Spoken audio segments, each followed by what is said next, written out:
Alright. Cool. Hello everyone. My name is Wesley. This is Woo Can Cook. Today I'm cooking a General Tso's chicken based on a recipe that I wrote a couple months ago, which was loosely working off of hacking the Panda Express General Tso's chicken, which was super interesting because Panda Express discontinued their General Tso's chicken a couple years ago actually. So that was very interesting to figure out how to reproduce without actually being able to taste it. But the version that I'm doing today is not actually the Panda Express version, but it's the version that I wrote that loosely riffs off of that Panda Express version and kind of incorporates a lot more Chinese, authentic Chinese ingredients and kind of dives into what a Chinese American dish looks like when you don't treat it like an American dish and you treat it like traditional Chinese food. So that's what we're going to be working on today. If you are interested in reproducing this particular recipe, I recommend hopping over to the YouTube channel where all of the things that I cook on live stream will pop up eventually as a recipe, including this dish. I did a recipe video, I think that was back in October, and kind of figured out how this particular version of General Tso's chicken ticks, and sort of like what makes it work, why is it so American, what are the elements that are so American, and what do we do when Chinese food arrives in America. So, all of that stuff up on the YouTube channel. On top of that, I'm also live streaming over on YouTube too, which is a great place to be because I usually will announce the things that I'm going to be cooking on YouTube. So if you want, you can follow along and pick up the ingredients that we need in order to cook the things that I'm going to be cooking, and then you can cook alongside me, which is super fun. I know a couple folks are already watching on YouTube too, so that's super cool. So yeah, if you're interested in that kind of stuff and you're watching on Reddit, I recommend hopping over to YouTube, which is youtube.com/whocancook. Lots of fun stuff going on over there. Right.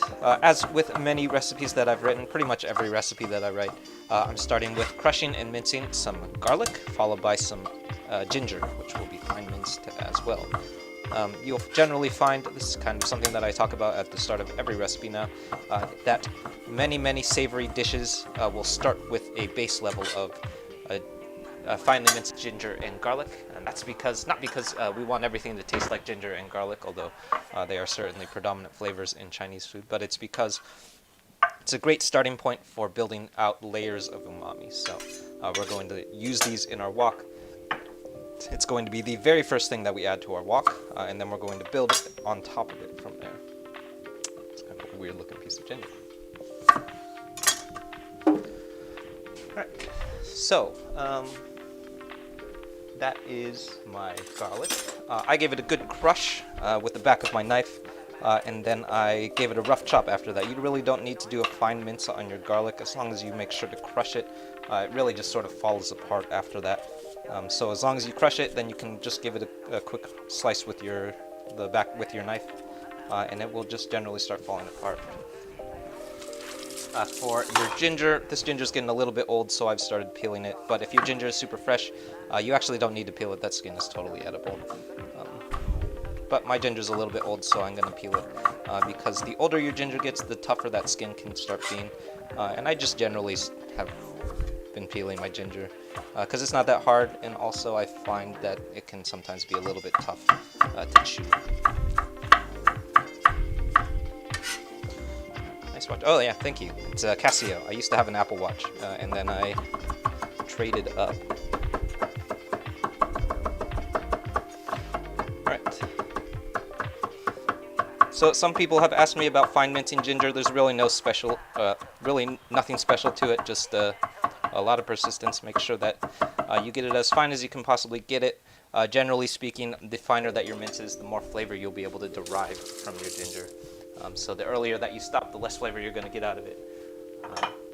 So it kind of depends on how committed you are. If you also don't like doing knife work, you can just grab a microplane.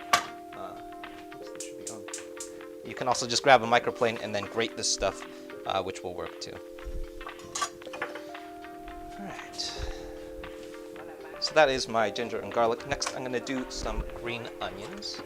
I'm going to be separating my green onions today for the specific reason that the whites of green onions tend to be a little bit more hardy than the greens of green onions. So if you were to throw the green element of your green onion straight into the wok, you would probably find That's my rice.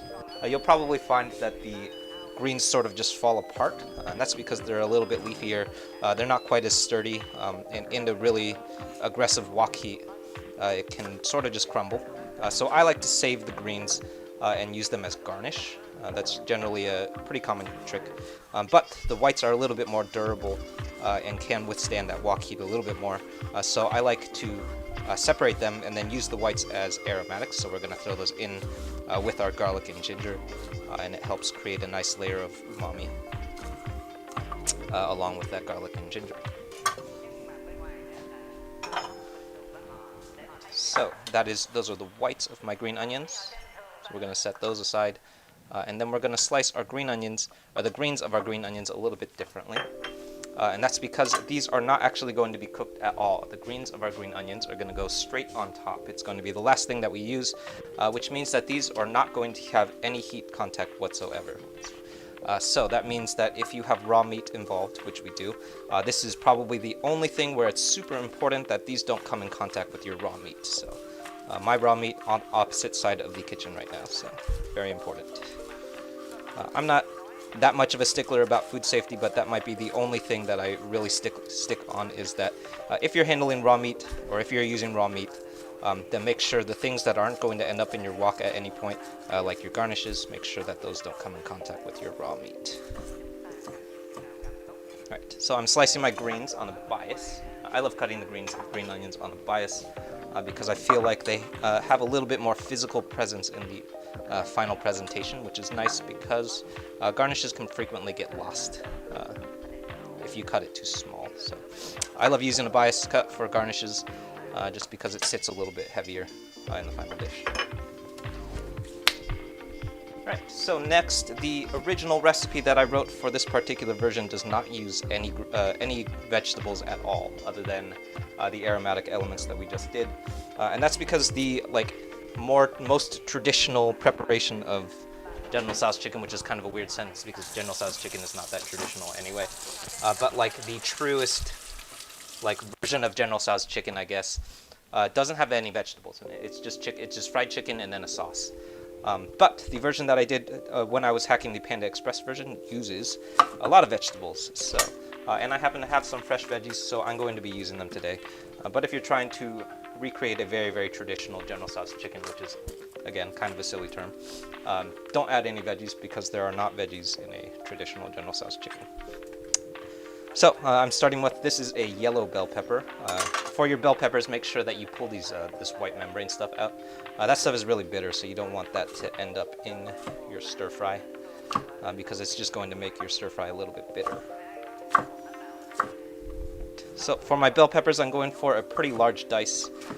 These are only going to be flash cooked in our wok, so we want them pretty crunchy, and we also want them pretty large, relatively the same size as our chicken. So the goal with our veggies, and I guess also with our chicken, is to make sure they're all the same size, or relatively the same size, so that when we go and eat them and you take a bite out of your chicken, you have a nice consistent bite.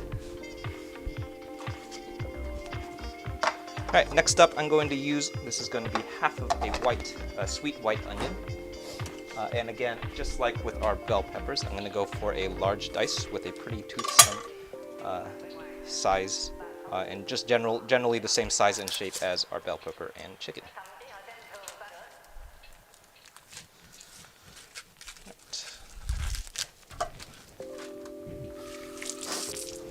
Hello to everyone just joining. My name is Wesley. This is Woo Can Cook. Today I'm doing a General Tso's chicken that is based off of a recipe that I wrote that's loosely in an effort to hack the original Panda Express General Tso's chicken, which was a fun experiment to dive into, mainly because Panda Express's General Tso's chicken no longer exists. It's been discontinued for quite a while. So this was a super interesting one to try and hack because you can't really eat it anymore. There's nowhere to get it. So the version that I'm doing today is actually not the Panda Express version that I wrote, but the alternate version that I wrote that was incorporating some more traditional Chinese ingredients. So today is not necessarily the Panda Express version, but more like a General Tso's chicken that kind of takes the American idea of General Tso's chicken and then removes a lot of those American elements and inserts some more traditional Chinese ingredients. So today we're going to be using some doubanjiang, which is going to give us a nice bit of heat, as well as, let's see, what else are we using? Oyster sauce, and then some Shaoxing wine, and I think those are going to be the three predominant flavors for us today. Yeah, glad to catch you again.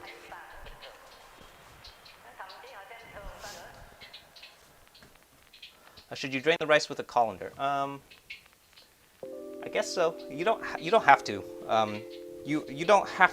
You don't even need to wash your rice, actually, to be honest. Sometimes when I'm feeling really lazy, I totally just skip that step, and it'll just be fine. Basically, what happens when you wash your rice is you're washing out some of that excess starch, and that extra starch is what causes rice to stick together. So that means that when you go and serve it, you get, instead of like nice, like fluffy and a little bit crumbly rice, you kind of have like blocks of rice, so it kind of like blocks together a little bit, and that's because there's a little bit of extra starch that's binding that rice together a little bit. I've totally left it, just skip the washing step all the time, and mainly just because I'm like feeling lazy and I don't want to get my colander out. So you can totally skip that step.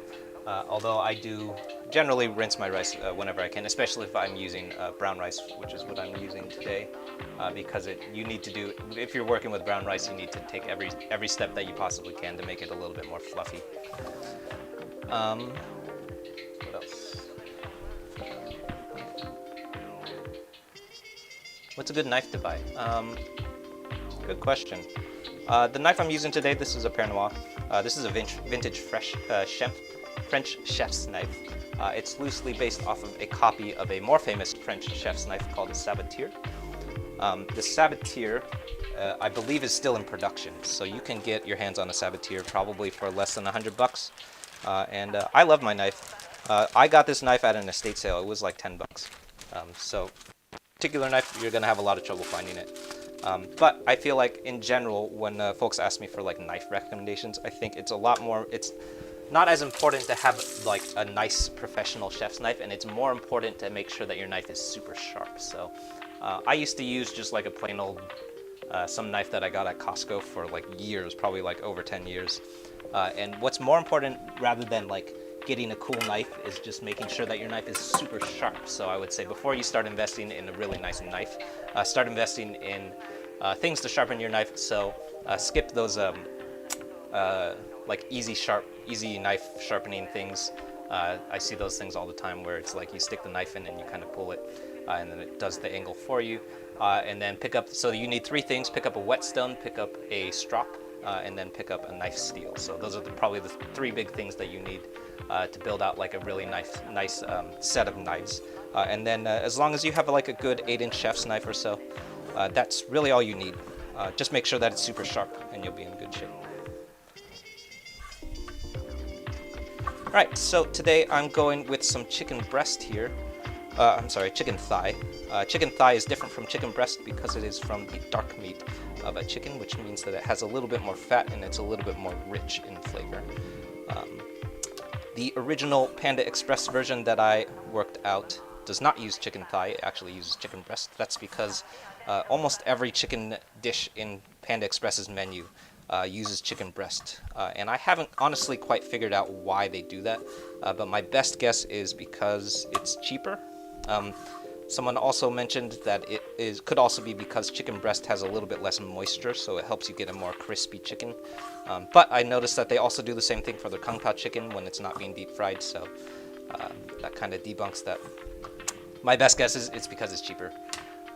But anytime that you're deep frying chicken, I've found that you generally want to be using chicken breast or chicken thigh. That's because it's got a lot more richness, a lot more fat, a lot more flavor, and it's going to work just generally better.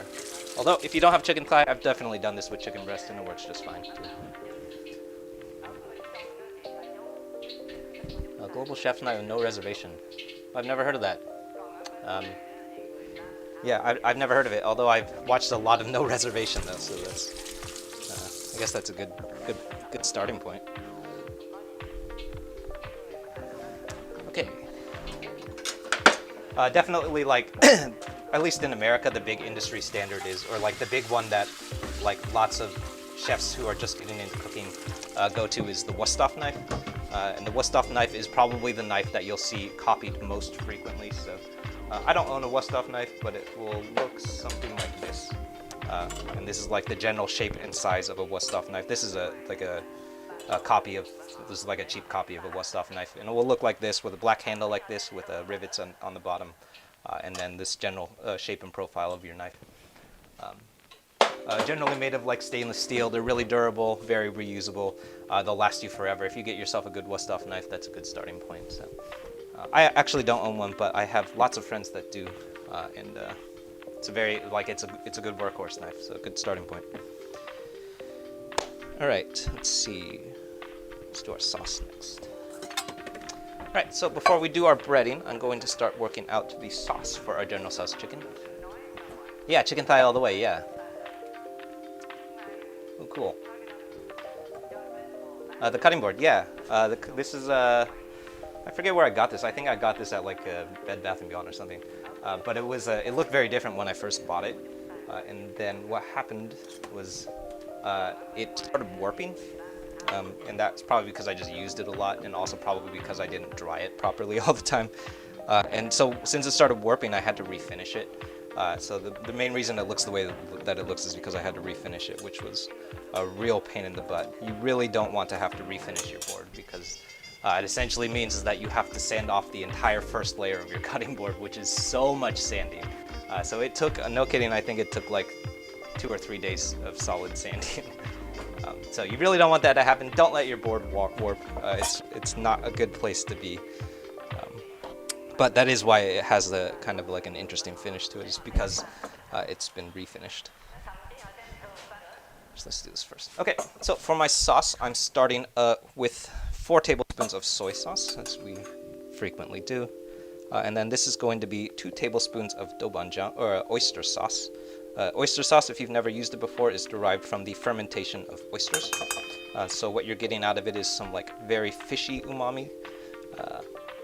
Lots of folks ask me if you can substitute it with hoisin sauce, because it looks a lot like hoisin sauce. I wouldn't do that, just because it's like not really the same thing. Apart from the fact that it looks similar, it's not very similar at all.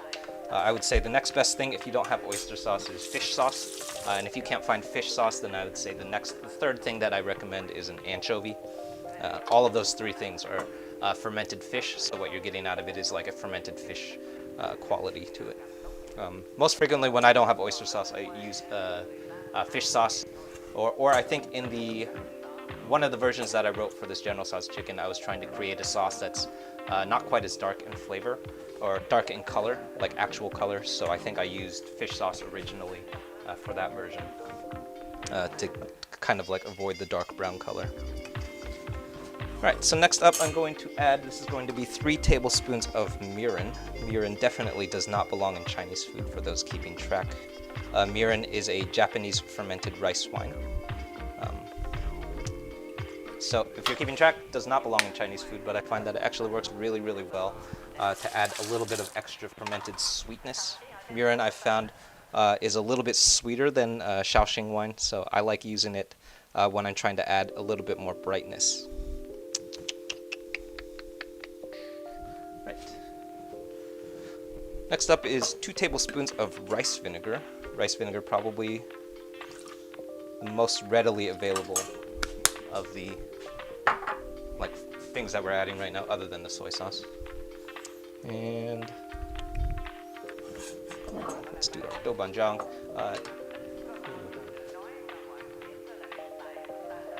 Complex meals? Not really. Nothing that I do requires a huge amount of money. I would say generally with like every meal that I make, I would say each meal probably feeds like 2.5 people, or like 2.5 meals. And I would say comes together in, I don't know, under $10, I'd say. Definitely cheaper than like ordering takeout. I haven't like always kept track, but I don't think that, definitely as far as like relative to the alternative, which is like ordering out all the time, it's going to be a lot cheaper for sure. It also helps to take some steps to like buy in bulk. So, for example, chicken thigh is pretty expensive, but you can buy it in huge quantities. So I usually buy like 3 or 4 pounds of chicken thigh, and then I'll freeze it.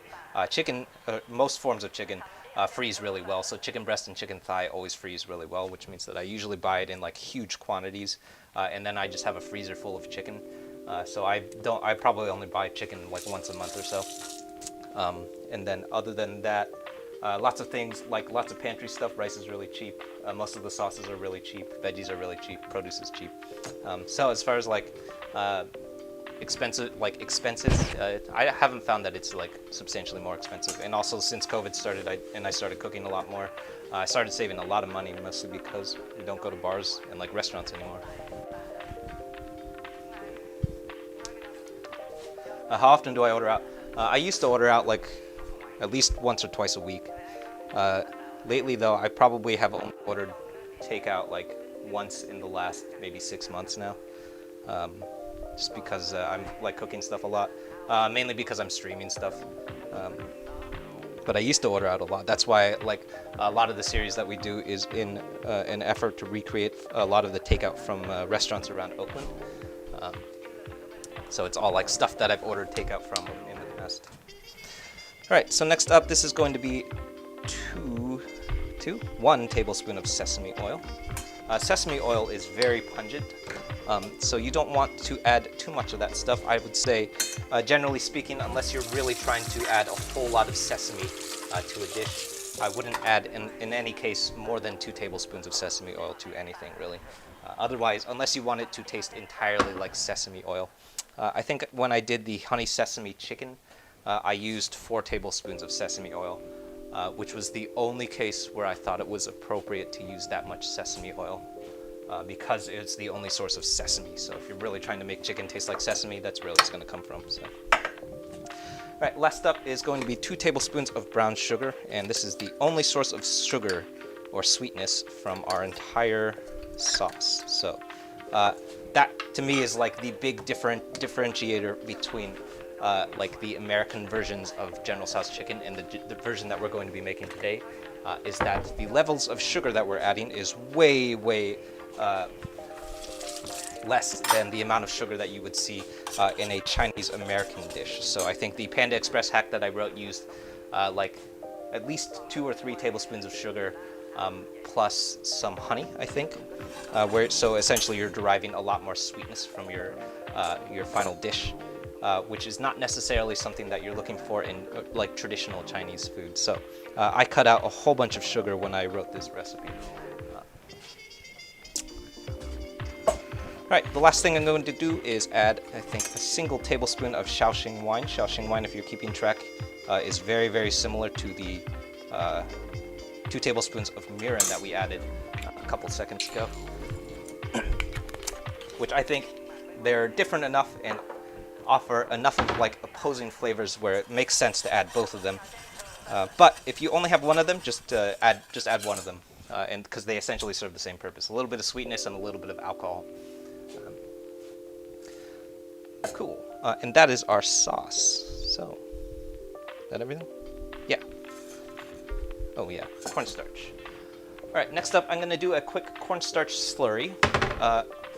Over the many times that I have done this recipe, I used to throw the cornstarch straight into the sauce, and I discovered that the more that you work with cornstarch, the more that you discover that cornstarch pretty much just sticks to everything. It will clump together with literally anything that you let it clump together with. So if you're not adding your cornstarch to anything that's just straight water, you're probably going to get clumps of cornstarch. So I've at this point completely given up on trying to dissolve cornstarch in anything other than just pure water. So anytime that I work with cornstarch, what I usually will do is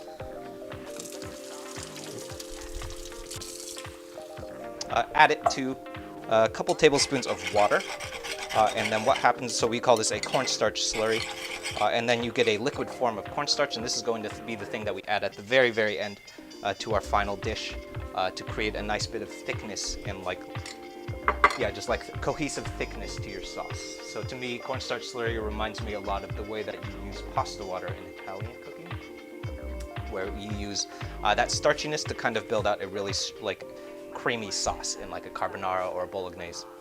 We use in Chinese cooking cornstarch instead. All right, lots of questions. Oh, you subscribed on YouTube. That's awesome. Yeah. Yeah, frozen meat. Yeah, rice, beans, spices. Build out a nice pantry of spices. Beans, definitely go, if you're going for beans, I have not made a good effort at doing this, but if you're going for beans, definitely get dried beans because they have a longer shelf life. Although I guess you could get canned beans and it will be just fine too. Let's see. Yeah, definitely, yeah, work on building out a good pantry. But like honestly, like every stream that I do probably yields probably 2 to 3 servings of food. If you're really hungry, maybe 2 servings. If you're like a moderately hungry human, probably 3 people. And I would say no recipe that I have ever written takes more than like $15 at the end of the day, unless I'm doing like a prime rib or a steak cut or something that's obviously going to be really expensive. Like today, this recipe, at least like the ingredients that we used, I don't think costs more than like $10, probably even less, especially if you buy in bulk. So.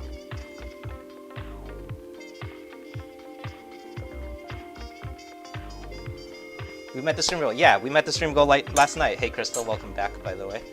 We met the stream goal last night, which was super exciting. So for those of you wondering, we've been working our way to a 1,000 subscriber goal by the end of December. We blew past that last night. So I'm super stoked that we made our subscriber goal. So I'm going to set a new subscriber goal eventually. Probably in January, we'll set a new subscriber goal. But for the time being, let's just rejoice on the fact that we have 1,000 subscribers. That's cool. I'm running out of counter space. Oops. All right.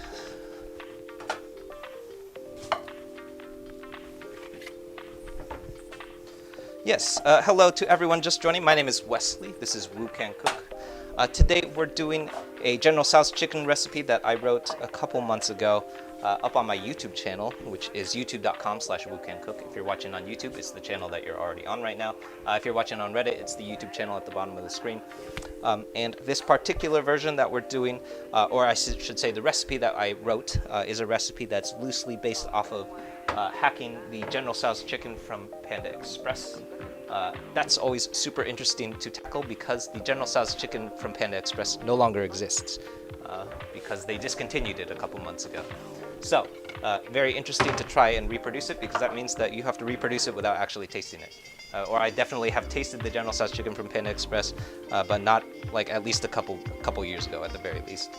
So this one was a pretty interesting one to try and figure out because I did it all from memory. So I'm not sure how close my final recipe was, but the version that we're doing today is actually not the Panda Express version, but the alternate version that I wrote, called the Woo Can Cook version, I guess, which is a version that uses a few more like traditional Chinese ingredients and kind of removes some of the American flavors that you find in a lot of Chinese American food. And kind of substitutes those out with some of the more traditional Chinese ingredients. So today we're using doubanjiang.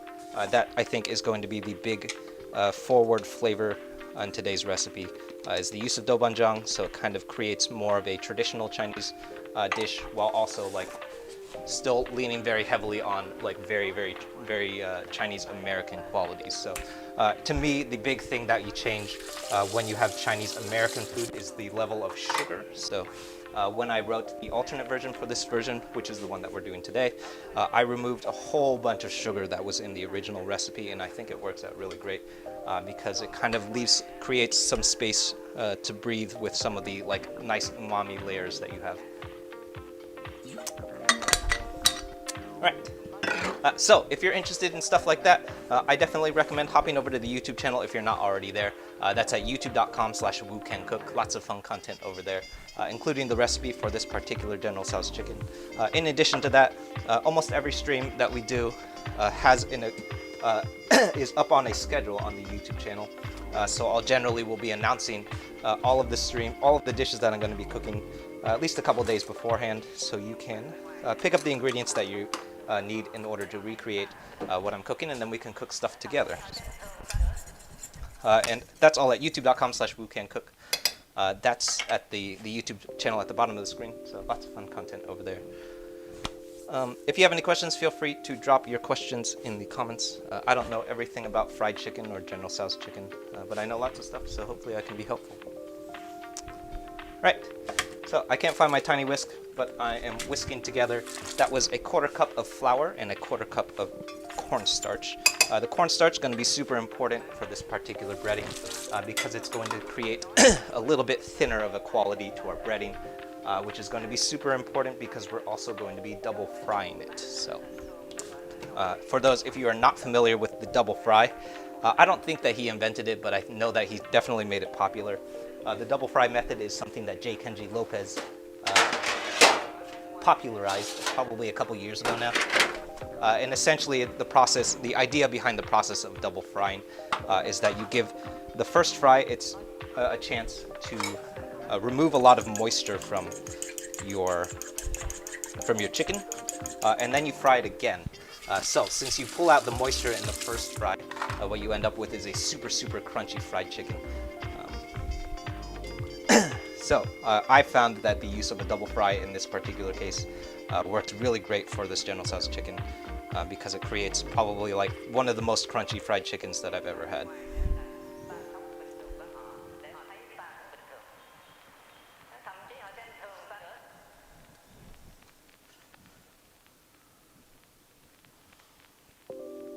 Alright, so for fried chicken, if you are working with a wet batter like we are today, very important, remember to wet hand, dry hand. This is kind of a fundamental technique of frying chicken, or breading chicken I should say, in which we use one hand. Today I'm using my left hand for your wet hand ingredients, which is our egg, and then you use your other hand, so my right hand in this case, for your dry ingredients. And what that does is it keeps your chicken, it keeps your hands from building up huge clumps of cornstarch and flour. So you'll notice my left hand completely clean right now, and that's because we're using our left hand just for dry, wet ingredients, and then our right hand just for dry ingredients. So I do have a little bit of stuff coming up together on my hands, but in general, very useful to make sure that you don't build up huge clumps of cornstarch and flour on your hand.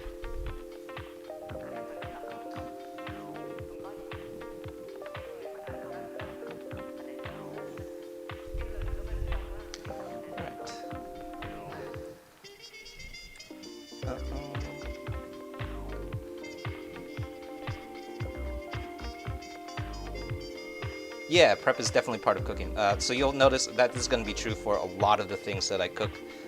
That probably at least 70% of everything that I cook at least 70% of every stream just starts with a bunch of chopping. And that's because wok cooking happens very fast.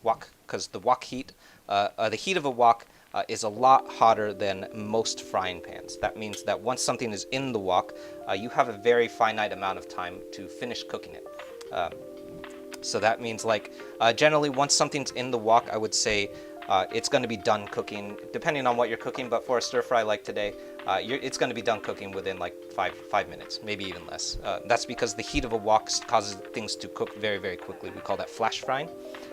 So that means that before you start cooking stuff in the wok, and you have the time crunch of the wok heat pressing up against you, you want to make sure that you have all of your prep done beforehand. So in French cooking, you call that mise en place, or I think everything in its place, something like that. I can't remember the exact translation of mise en place. But generally, essentially the idea is that before you start cooking stuff on fire, have everything that you need to chop already chopped, so that way you don't run the risk of like burning stuff, or like dividing your attention in between prepping stuff and then cooking stuff. It's also a good way to cut a finger because you're rushing or you're not paying attention. Just generally, I think, like, if you're looking to make the step between like a beginner chef and an intermediate chef, that's probably like the big first step, is stop throwing stuff on the fire until you're done chopping.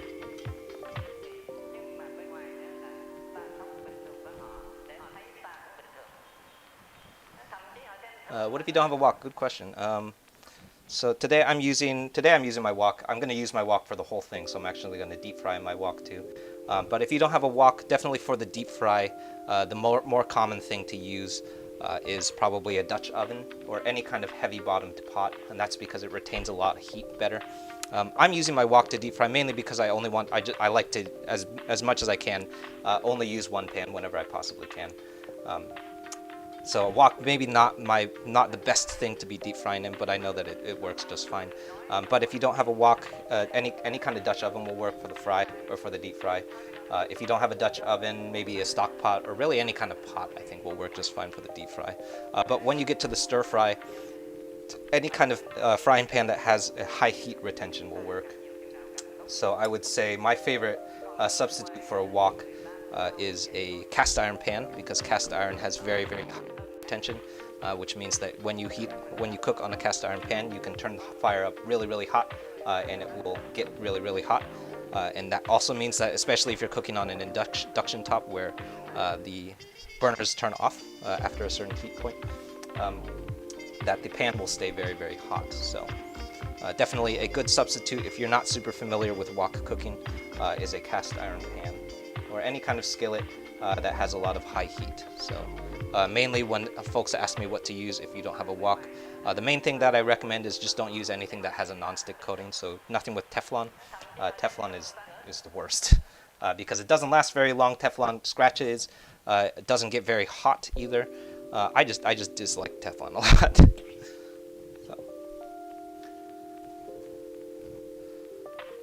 So. Can you reuse the flour? I probably wouldn't reuse the flour because it has a lot of raw chicken bits on it.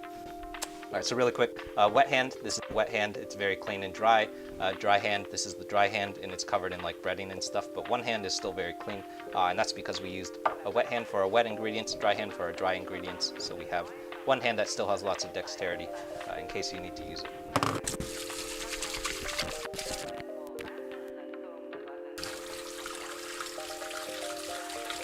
But yeah, I probably wouldn't reuse that flour because you just coated a bunch of raw chicken in it, so there's really probably not a very good use of it. Also, it's not that much flour left, so.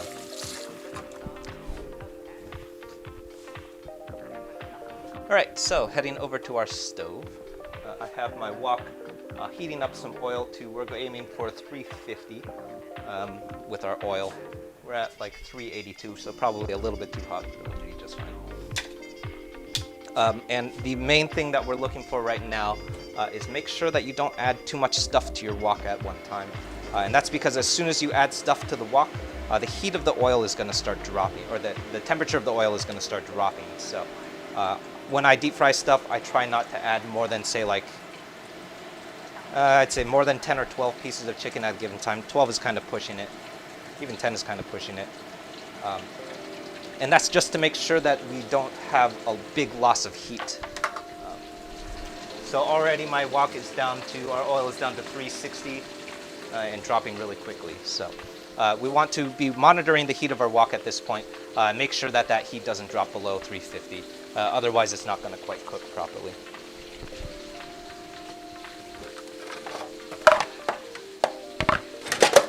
All right, so for our first fry, it's only going to go pretty briefly.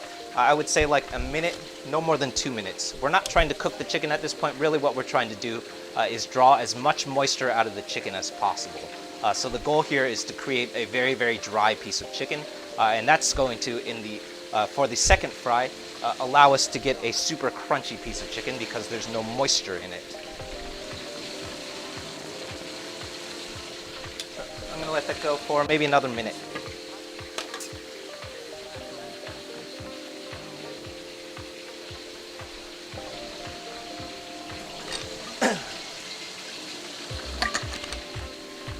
All right.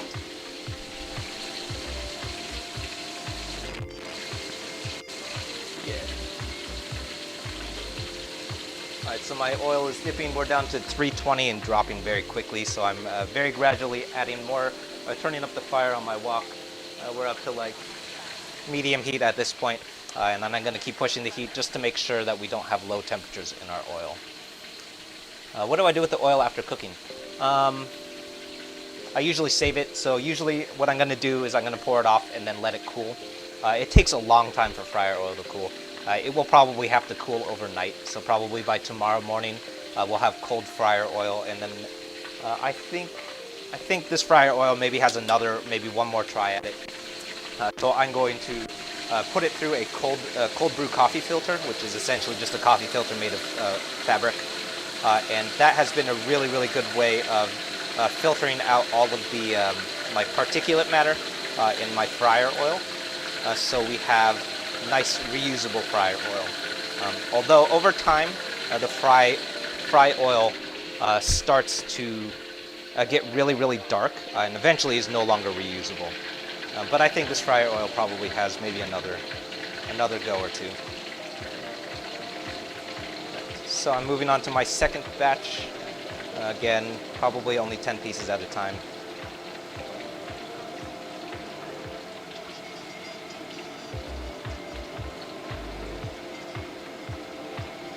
Yeah, it's gonna have to go for a second one.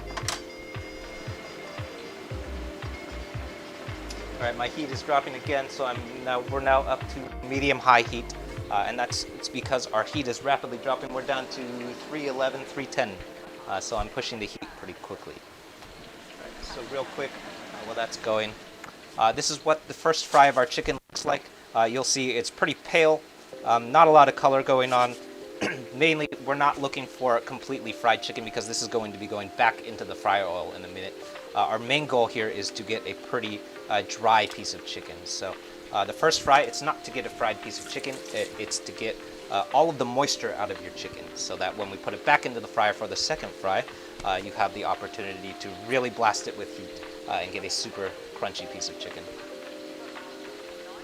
What else are we cooking other than the chicken? Today, I'm going to be using some veggies, so bell pepper and onion. That's going to be the veggies that go into the end of our stir fry, and that's going to come at the very end.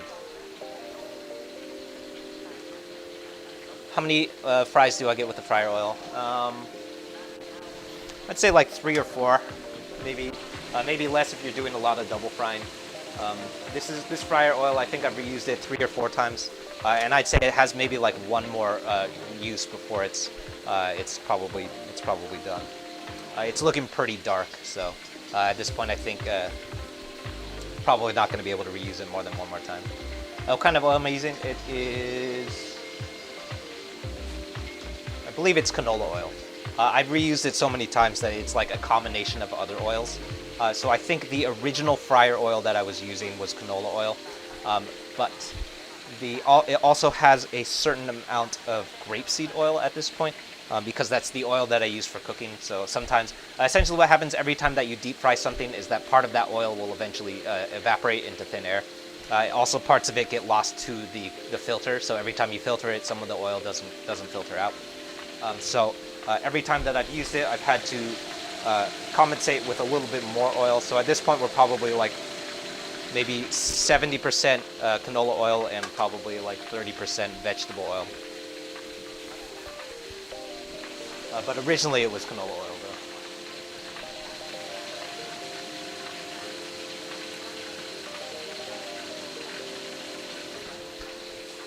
All right.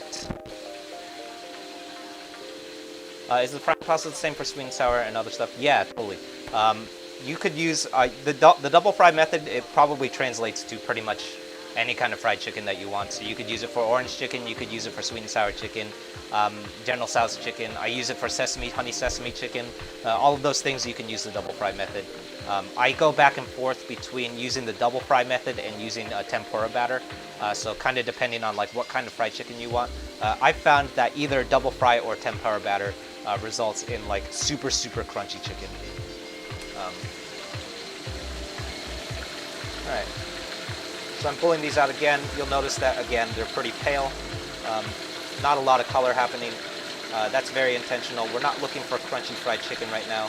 Mainly what we're looking for is very dry chicken. And our last batch of chicken going in.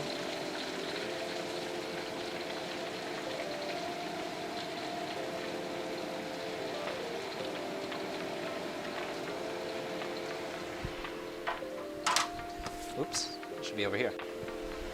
I guess I could show you. So one more time, this is what our chicken looks like. It's pretty pale, and it is very, very dry. So we're going to throw these back into the fryer oil as soon as our last batch is done and get a super crunchy fried chicken.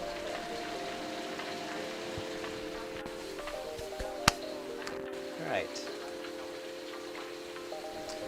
Well, that's going. Hello to everyone just joining. My name is Wesley. This is Woo Can Cook. Today we're doing a General Tso's chicken, which I think most people know what General Tso's chicken is, but if you're not familiar, it's probably one of the most iconic, like Chinese American fried chicken dishes that you'll find. The version that I'm doing today is loosely based off of a hack for the Panda Express General Tso's chicken that I wrote a couple months ago. That's up on my YouTube channel. And that version uses a whole lot more sugar than the version that we're doing today. The reason that I left out a lot of that sugar is so that I could kind of get more close to what a traditional Chinese recipe would taste like.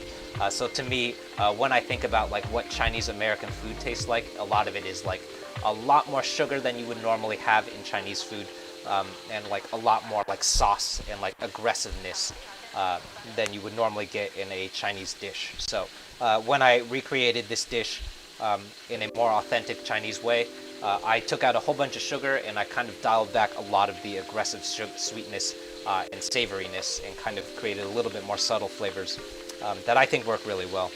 The version that we're doing today also uses the J Kenji Lopez method of double frying, which is what we're doing right now. So we're working our way through our first fry.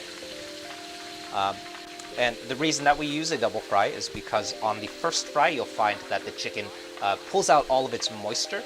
And when you remove it from the first time, you'll find all of the moisture kind of draws out of the chicken. And then you can put it back into the fryer without all of that moisture. And then when it goes back in for the second fry, you get a very, very crunchy piece of chicken because it has no moisture in it anymore. And moisture, as you will hear me say very, very often, moisture is the big enemy of crispiness, and that's like true for almost all wok cooking. Is moisture in a wok big problem, because the more moisture that you have in a wok, the more trouble you're going to have getting lots of like really crispy flash cooked stir fries. So probably like one of the big things that I say on every stream is that the more moisture that you have in a wok, the more trouble that you're going to have. Don't they get soggy without a paper towel on the bottom of the bowl? Not really. I'm not really too worried about that, mainly because it's going to be going in and out of the wok at this point. So this is only the first fry, so it's going to go back into the fryer oil for a second time. Then we're going to pull it out, and then we're going to toss it into the wok for a third fry. So it actually gets fried 3 separate times. So at this point, I'm not that worried. Although I guess if you're super worried about it getting soggy, you could throw it on a paper towel.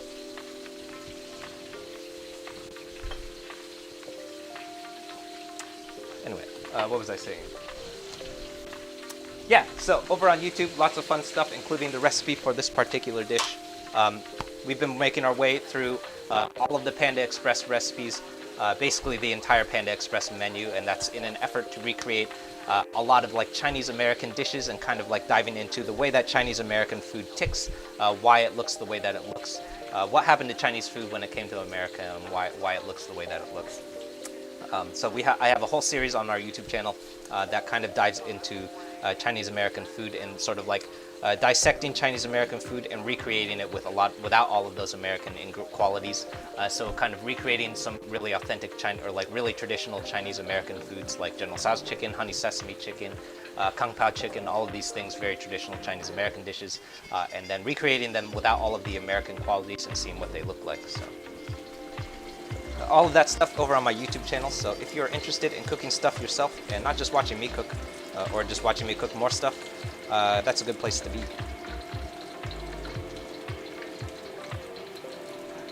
So if you're watching on YouTube, that's the channel that you're already on. If you're watching on Reddit, it's the channel at the bottom of the screen, which is youtube.com/WooCanCook. That one down there. Super fun place to bop over if you're not already there.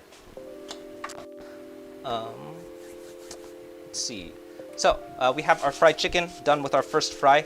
It is very, very pale. That's really our intention. We really don't want to push the fry too much. Otherwise, we're going to have burnt chicken.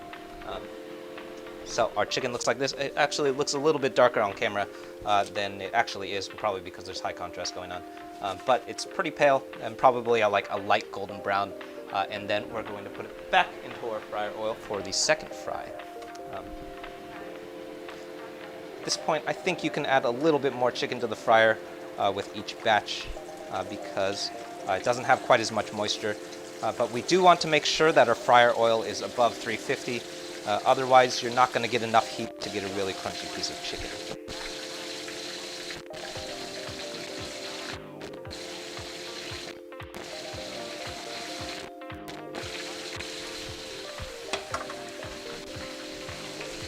Alright, so we're going to let that go for its second fry. That will probably take maybe 3-4 minutes. Just long enough to get a really, really deep golden brown here. So this time we are looking for a very, very golden brown. We're going for all of our color here. We're really looking for a very crispy piece of fried chicken at this point.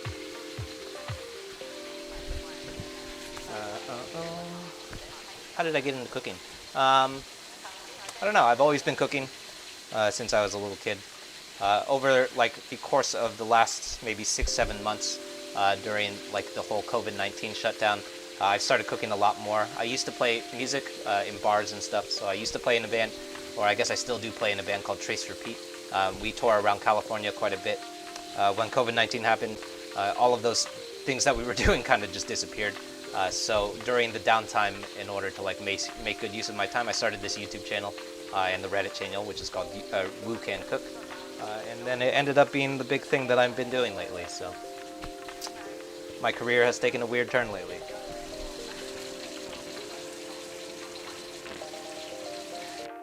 Yeah, that's looking good.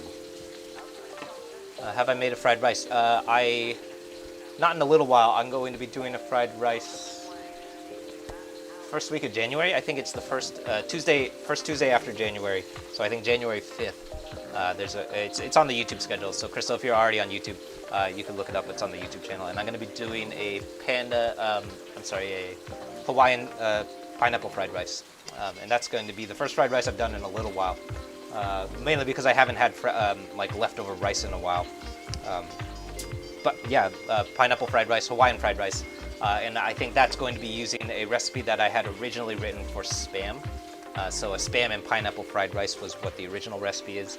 But for that particular live stream, I'm going to be doing it with, hopefully there'll still be some left, but I'm going to be using some spiral cut honey ham. It's from Christmas. So it's a honey ham that we did yesterday or 2 days ago for Christmas.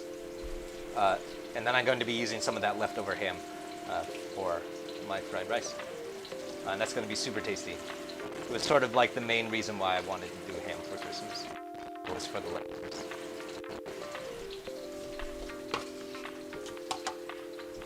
Just in time for your birthday. Yeah, that's awesome. I'm glad. It will be your birthday stream then, Crystal. That's awesome. Food entertainment. Yeah, totally.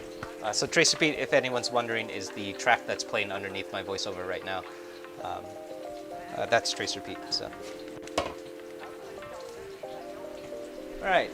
So these are looking pretty deep golden brown at this point. You'll notice, I think you can see this. Yeah, I think you can see it. That our chicken has like crisped up quite a bit. So we have all of these nice like blistering going on here. That's really what we're looking for here. And a lot of like very, very deep golden brown color. So in our second fry, all of that moisture is no longer present. So we have this very, very crisp piece of chicken now.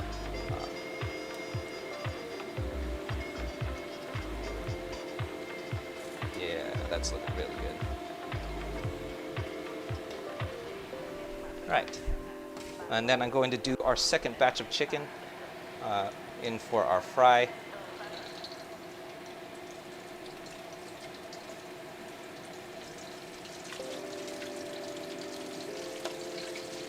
And again, on your double fry, on your second fry, there's a lot less moisture involved with your chicken at this point, so you can use a little bit more space in your wok if you need to, because the temperature of your wok is not going to drop as aggressively as it did the first time, because the chicken is not as hot.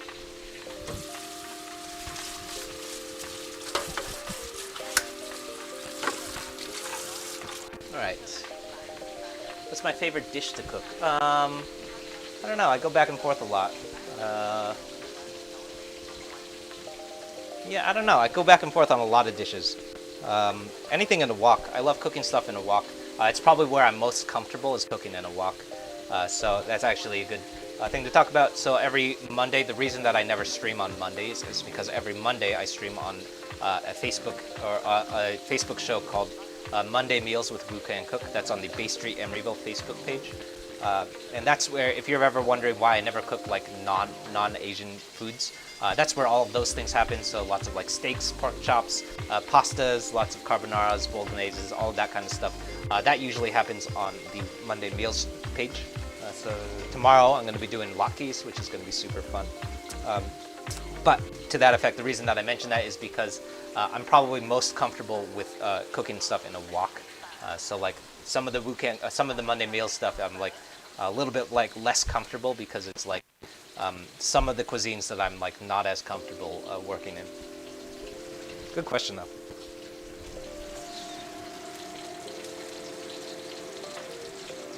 All right, so we're keeping an eye both on two things here. We're looking at the quality that our chicken looks like, so we're making sure that our chicken doesn't burn. And the other thing that I'm keeping a close eye on is the temperature gauge with our wok.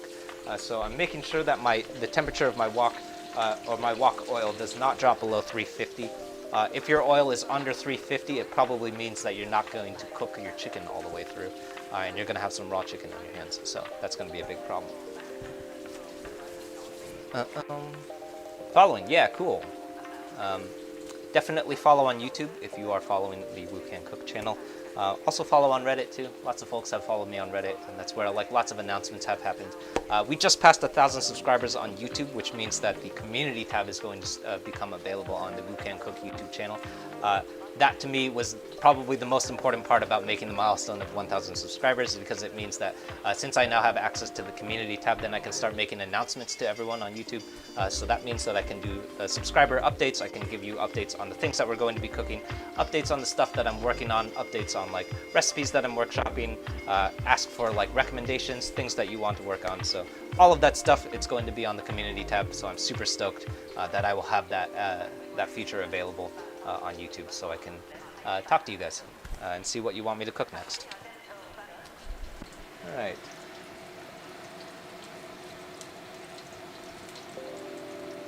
I'm gonna give these maybe another minute. Yeah, so if you're watching on Reddit, that's the subscriber, or that's the YouTube channel at the bottom of the screen. You'll also see a bar at the bottom of the screen, which was our December subscriber goal.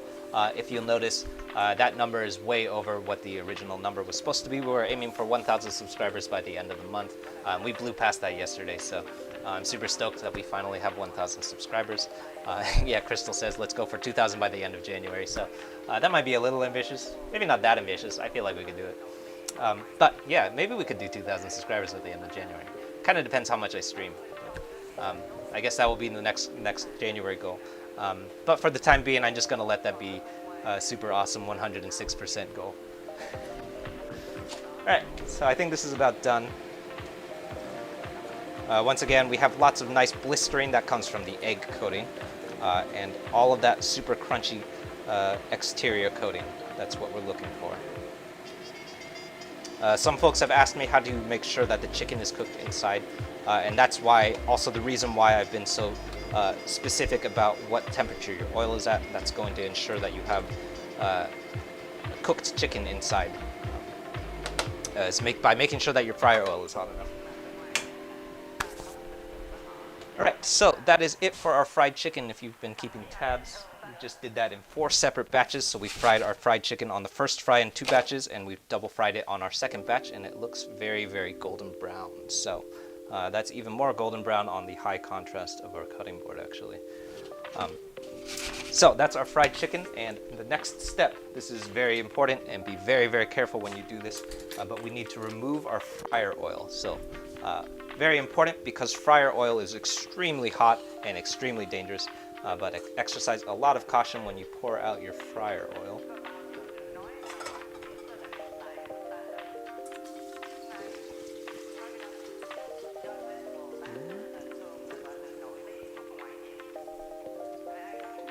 Alright, so that is my fryer oil.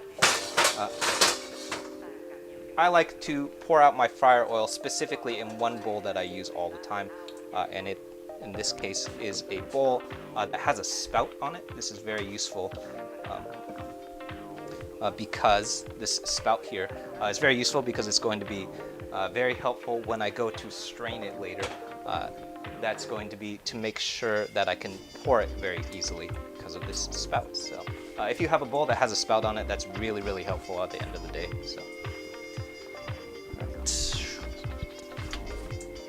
So I'm going to set this fryer oil aside. A couple folks asked me, how do you reuse the fryer oil? I'm going to let it cool just by sitting out. Fryer oil takes a long time to cool down. I would say it probably won't be cold enough to pour off until probably tomorrow. So I'm just going to set it aside. Probably tomorrow morning it will be cold. Probably might not even be cold by tomorrow morning. But I'm going to set it aside until it's cold, and then I'm going to pass it through a cold brew coffee filter, which I've discovered is a really useful trick for filtering fryer oil, mainly because cold brew coffee filters are specifically designed to be used on filtering cold substances. So if you ever, so probably the more common thing that you'll hear folks use is just a paper coffee filter. And when you use a paper coffee filter, it takes a really, really, really long time, like a painfully long time to filter your fryer oil. So I think when I used to use paper coffee filters, it would take like almost an entire week to filter out my coffee, my fryer oil. But I discovered that when you use cold brew coffee filters, it probably takes like an hour or two. But using like paper coffee filters, it's like a painfully slow process. So. But definitely reuse your oil if you can, though. All right, so I am rinsing off my wok and then reheating it. Very important, make sure that you do rinse off your wok because at the bottom of that fryer oil is a whole bunch of sediment. So lots of stuff that you don't want to be eating. It's basically all of the extra corn flour, cornstarch and flour and egg wash, all of that stuff, it's gonna sink to the bottom. So you want to rinse all of that junk out. You don't want that to end up in your stir fry. So rinse it out and then reheat your wok, and then we're going to start doing some stir frying.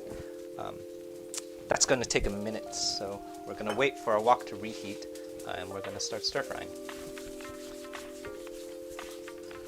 All right. Hello to everyone just joining. My name is Wesley. This is Woo Can Cook. Today I'm doing a General Tso's chicken that's loosely based off of a recipe that I wrote in an effort to hack the Panda Express General Tso's chicken, which was super fun and interesting to do because the General Tso's chicken from Panda Express no longer exists. It was a recipe or a dish that they discontinued a couple of years ago, which means that when I hacked this recipe, I did it entirely from memory, which is, I don't know how accurate it is, but it is definitely a good recipe. But the version that I'm doing today is actually not the Panda Express version, but the alternate version that I wrote.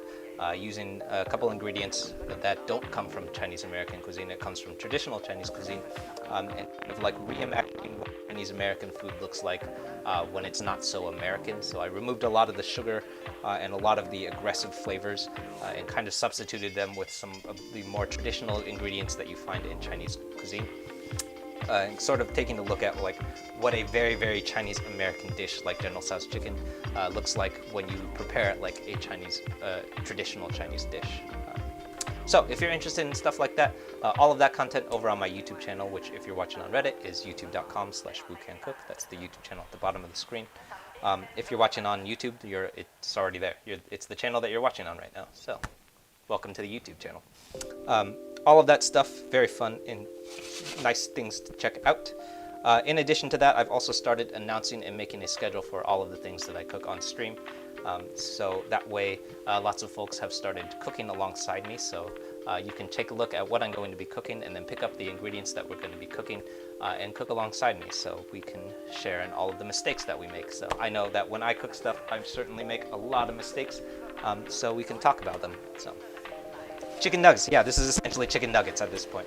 That's essentially what General Tso's chicken is before it ends up in the wok. It's just chicken nuggets. Good point. All right, so my wok is ripping hot again. You'll know a couple ways to make sure that your wok is hot. The number one way to tell is that if it's smoking like that, that means that your wok is very, very hot. The other way to tell is when you add oil to your wok. We do our long yao. This is what Chinese cuisine calls long yao, which is adding cold oil to a very hot wok and then giving it a coat. And that gives us our nice non-stick coating. And then you take your wooden utensil, more typically with wooden chopsticks, and you add it to your wok.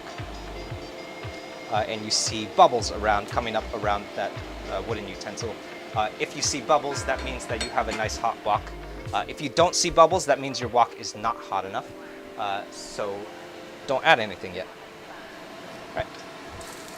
So I'm starting off with my aromatics. This is my garlic, followed by my ginger, and the whites of my green onions.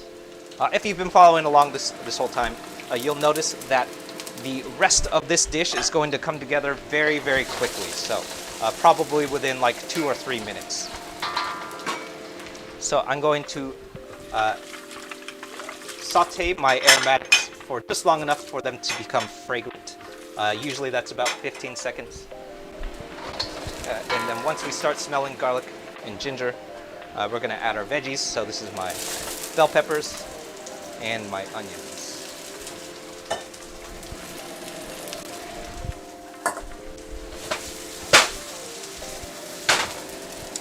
And then we're going to give that a flash cook for maybe a minute.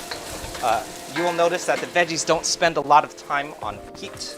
That's specifically intentional because that's the quality that you'll come across with wok fried veggies, is that they're not quite raw, but they're not very thoroughly cooked. They're pretty crunchy. So mainly what we're after is just cooking off a lot of the rawness of our veggies. And then just after that point of like no longer raw is where we're going for.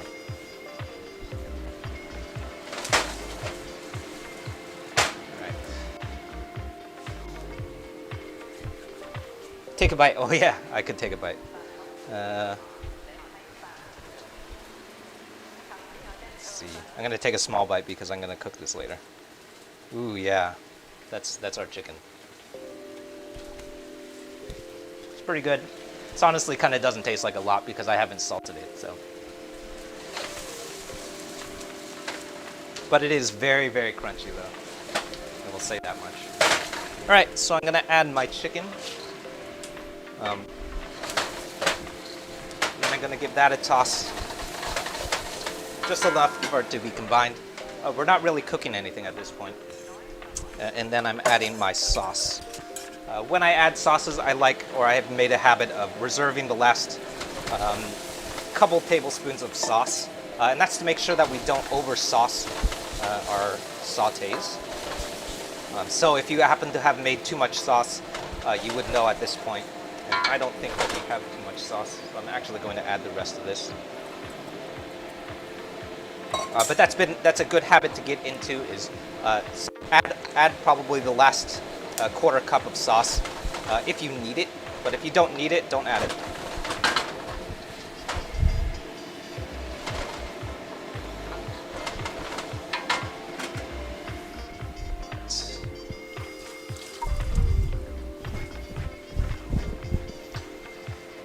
Oops, yeah, we're on the wrong camera. Thank you. Thank you for pointing that out. Wrong camera. All right, so sometimes I do that. All right, so our chicken is pretty much there. The last thing that I'm going to add is our cornstarch slurry. So you'll notice that as soon as we add our cornstarch, our sauce goes from a pretty liquidy sauce to a much more thick and luxurious sauce. And that's really the quality of General Tso's chicken that you're probably most familiar with, is that really thick, kind of sticky sauce. Kind of looks a little bit like honey, and that is what we're after.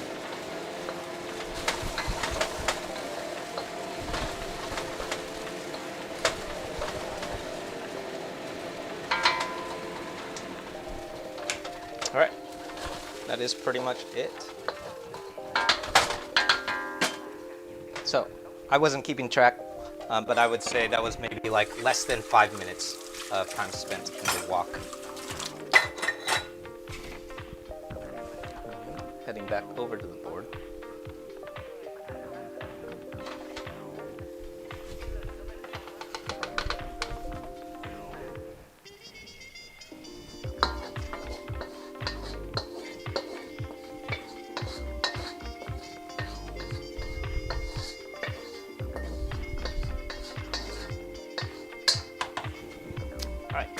So very important, the last thing that you want to do before you finish cooking, and I've started saying this at almost the end of every stream now, especially with carbon steel woks, is also going to be true for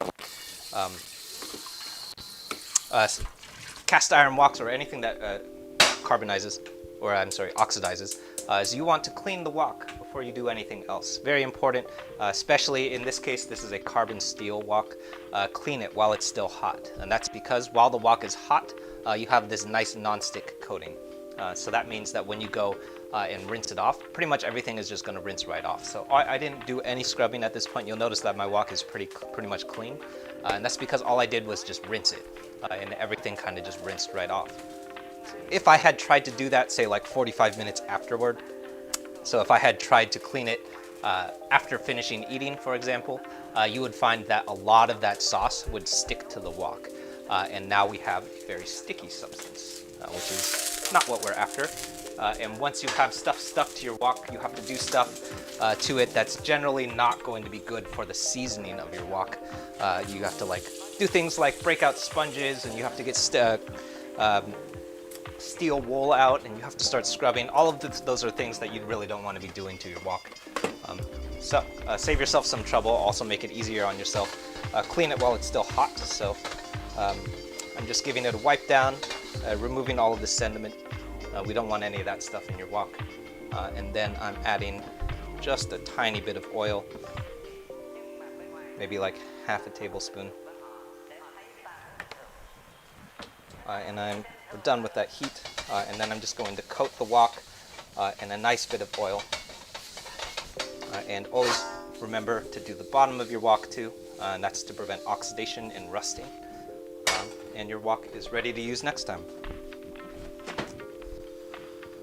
Alright, so back over to our chicken. Does the chicken lose its crispiness? Not really, not in my experience. It really depends on how well you fried it though. Yeah, it really depends on how well you fried it. But as long as you fried it properly, it should have the durability to make sure that it doesn't get soggy.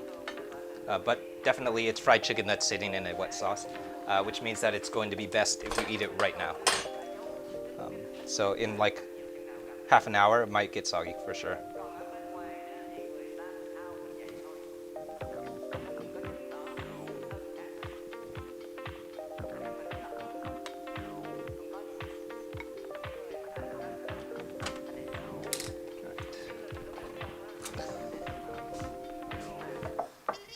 So today I'm doing this with brown rice, mainly because I have a whole bunch of brown rice that I need to eat up. Lots of folks have asked me about what type of rice I like. Definitely jasmine rice is better, because it's jasmine rice and it's fluffy. I don't know why I have so much brown rice, but I gotta eat it, so I'm eating brown rice today. Alright, so we're finishing this with the greens of our green onions. And one more time, once again, these greens of our green onions have been on the opposite side of the kitchen of our raw chicken. That's very important. Make sure that you don't cross-contaminate your greens. I'm not a huge stickler for food safety, but the one thing that I do be very careful of is if you don't cook something, so like in this case garnishes, if it's not going into anything that's heated, that means that it's not going to have the opportunity to kill off E. coli and bacteria, which means that for that very specific ingredient, we want to make sure that it does not come in contact with raw chicken.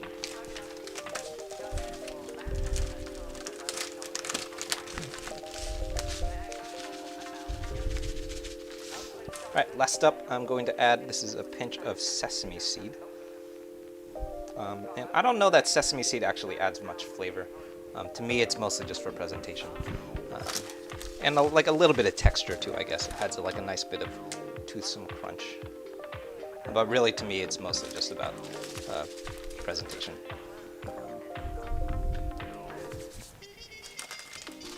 Also, I feel like not everyone says this enough, but you eat with your eyes as much as you eat with your mouth. Pay attention to plating. Alright. And that is it.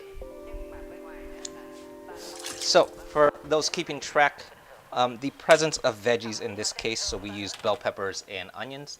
That comes from the way that I prepared the Panda Express General Tso's chicken. But if you're keeping track of how General Tso's chicken looks, that's not very typical of a General Tso's chicken. Usually General Tso's chicken is specifically just fried chicken in a sauce, and generally you won't find veggies like this. But I had a bunch of I recently bought a fresh bell pepper and a fresh onion, so I thought I'd use it. I think the original Panda Express version that I had written uses green beans, which I meant to use, and then they went bad today, so I ended up not using them. Otherwise, though, that's a pretty traditional General Tso's chicken. It's probably a little bit darker in color than more specifically than the Panda Express version. But I think it has a lot of flavor in it. I think the predominant flavor that stands out to me is the doubanjiang, and I think that the things that we omitted from the American version, so things like heavy amounts of sugar, huge amounts of salt, MSG in particular, since we left those things out, it creates this nice space for those more traditional Chinese elements to kind of stand out and be present, and like you can actually taste them. So to me, when I taste like Chinese American food, to me when I eat like Panda Express, for example, what it just tastes like is, it's not bad, it's like very, very tasty, but it's very aggressive. It's like very heavy, very sweet, very savory, very heavy in umami. Everything is very forward, and it's also very, very sweet. So to me, when I recreated this dish and kind of omitted the American qualities about it, what I was really doing is just like dialing everything back and like chilling it out a little bit. So that is my approach to it. Thanks for tuning in. My name is Wesley. This is Wu Can Cook. Let me know if you have any questions. I don't know everything about General Tso's chicken, but I know lots of stuff, so hopefully I can be helpful. If I missed a question, feel free to repeat your questions in the comments. I miss stuff all the time, so mostly because I'm facing the other direction. So if I missed something, feel free to repeat it, and I'll do my best to circle back and answer. Let's see. If you're not already on YouTube, I know lots of folks are already watching on YouTube right now, but if you're not there and you're watching on Reddit, definitely hop over to YouTube, check out that stuff. Every time I stream, there is a list of stuff that I'm going to be cooking beforehand. That's up on the schedule on YouTube, so you can look up the stuff that I'm going to be cooking next, and if you want, you can cook alongside me and pick up the ingredients that you need in order to cook alongside me, and then we can talk about all of the things that go wrong when we cook stuff. And I know that I make lots and lots of mistakes, so always more fun to cook with other people, for sure. Other than that, YouTube is also where all of the recipe videos live for the things that I cook on streams. So those are out every Friday. Last Friday I did a recipe for pad see ew, which we cooked on stream yesterday. The Friday before that, I forget what I cooked. I think I did a Westlake soup. Those are out every Friday. Lately, I've been working my way through recreating a lot of the dishes from the local restaurants here in Oakland. So the pad see ew was a pad see ew that's based off of the dish that you get at a restaurant here in Oakland called Ni Cha Thai. The Westlake soup was based off of a recipe that came from a San Francisco restaurant called Dragon House. And then got a couple more other local Bay Area restaurant dishes coming up soon. So all of that stuff popping up on the YouTube channel. So if you're interested in cooking stuff yourself and not just watching me cook stuff, or just watching me cook other stuff on the internet, definitely recommend hopping over to YouTube and checking some of that stuff out. It's also a great place to keep track of everything that we're going to be cooking too, so you can follow along. So definitely hop over to YouTube when you have a chance. Oh yeah, thanks Gary. You can't wait for your wok to arrive. Yeah, I'm super stoked for your wok to arrive too. Although don't let that hold you back, just get a frying pan and you can totally cook stuff on without a wok. And yeah, I'm gonna start eating this. We'll be back, let's see, I won't be here tomorrow, but I will be here on Tuesday doing, I forget what we're cooking on Tuesday. I think we're doing mapo tofu. I think we're doing mapo tofu. I might be wrong about that. I think we're doing mapo tofu. But if not, also on tomorrow I'm going to be cooking Monday meals. So the reason that I'm never here on Monday is because I'm cooking stuff on Monday meals. That's on the Bay Street Emeryville Facebook page. So if you're on Facebook, hop over to Facebook, Bay Street Emeryville, and I'm there every Monday at 6 p.m. PST cooking generally like American stuff. So tomorrow I'm going to be cooking latkes on Monday meals. It's going to be super fun because I've never cooked latkes for other people, so I have to like pay attention and not mess it up. So yeah, stick around. I'll see you soon. Tuesdays and Thursdays here on YouTube. We're Tuesdays and Thursdays at 6:30 PST, Wednesdays on 6 o'clock PST, and then Monday meals on Mondays at 6 PST. So I'll see you soon.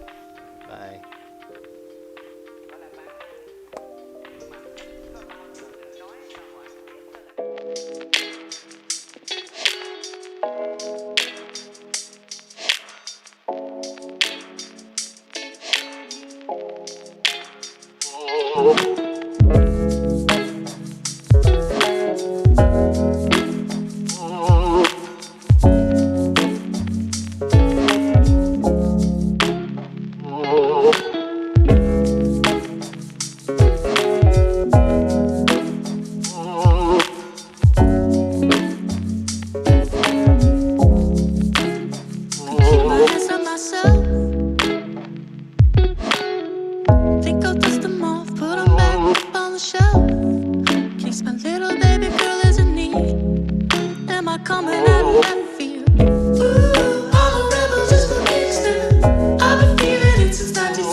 Got a love about the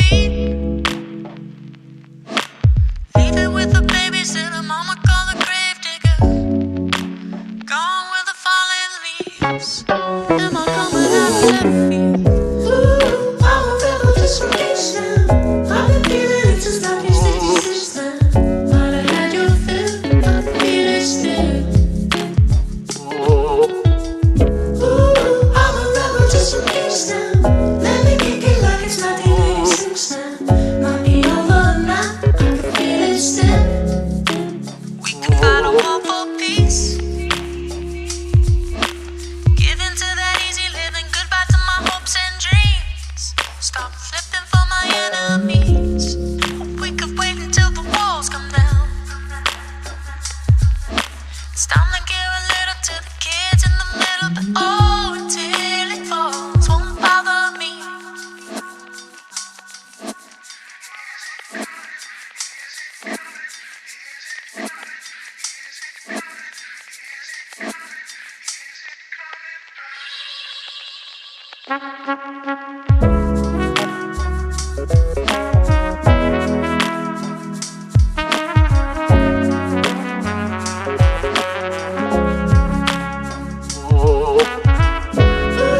I'm a rebel just for this. Yeah, your lovers and a bitch for my heart to eclipse.